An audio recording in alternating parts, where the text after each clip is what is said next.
Assalamualaikum. Hari ni aku nak masak ayam Phat Phet. Bukan Phat Phet, okey? Phat Phet tu bini korang lah tu. Nak bawa lelaki 10 dozen keluar masuk sekali pun tak siapa yang kisah.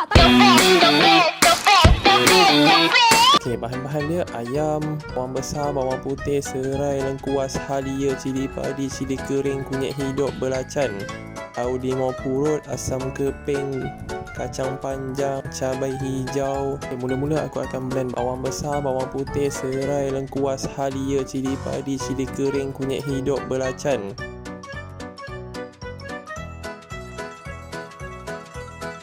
Aku dah prepare ayam ni, dah gaul dengan kunyit dan juga garam, sebab aku nak goreng sekejap je. Dan macam biasa, korang tepikan sikit minyak. Boleh guna minyak yang sama goreng ayam tadi. Korang gorenglah bahan-bahan yang dikisar tadi tu sampailah pecah minyak. Dan masukkan asam keping dan juga daun limau purut, cabai hijau.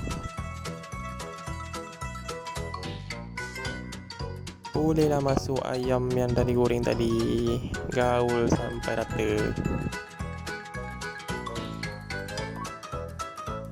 Kacang panjang aku masuk last sekali sebab takut dia lembik sangat. Perasakanlah dengan garam dan juga gula. Dah siap ayam Phat Phet. Phat Phet. Bye.